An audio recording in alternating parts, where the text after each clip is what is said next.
یہ مخلوق سے وعظ و بات کرنا نبیوں کی نیابت انجام دینا ہے،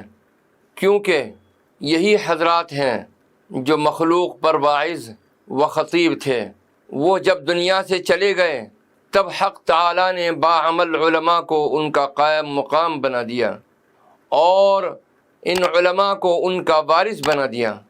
جو ان کا قائم مقام بننے کا آرزو مند ہو، اپنے دور میں اسے ساری مخلوق سے زیادہ پاک باز ہونا چاہیے اور اللہ کے علم و احکام کا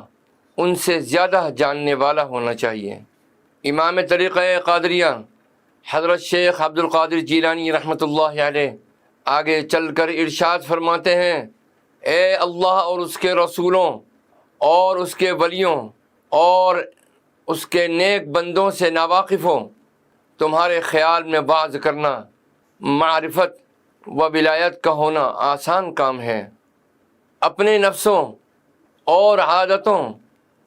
اور اپنی دنیا و آخرت سے بے خبر لوگوں، تم پر افسوس ہے، گونگے ہو جاؤ اور تب تک خاموش رہو جب کہ تمہیں بلایا جائے، تمہیں اٹھایا جائے اور کھڑا کیا جائے اور زندہ کیا جائے۔ جس کا علم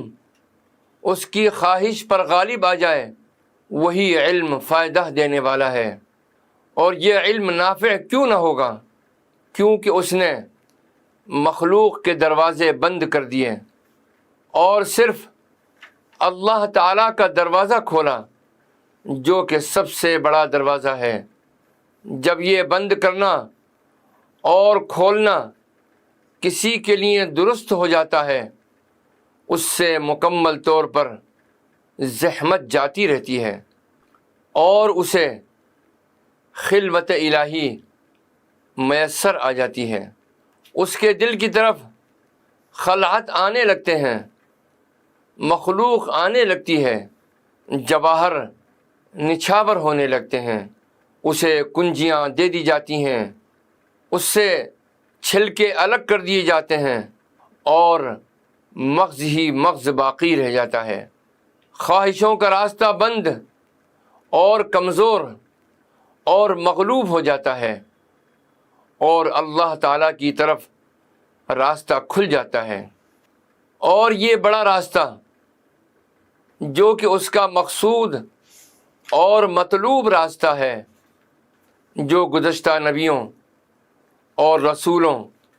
اور ولیوں کا راستہ ہے، ظاہر ہو جاتا ہے۔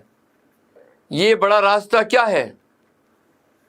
بغیر کدورت کے صفائی کا راستہ، بغیر شرک کے توحید کا راستہ، بغیر جھگڑے کے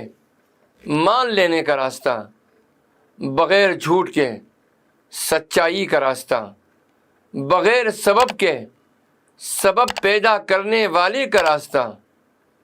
یہی وہ بڑا راستہ ہے جس پر دین کا دار و مدار ہے، جس پر ہمیشہ معرفت کے بادشاہ اور شہنشاہ چلے ہیں، جو کہ مردان خدا ہیں، اس کے برگزیدہ اور چنے ہوئے بندے ہیں، اللہ کے دین کے مددگار اور دین کی خاطر محبت و عداوت رکھتے ہیں۔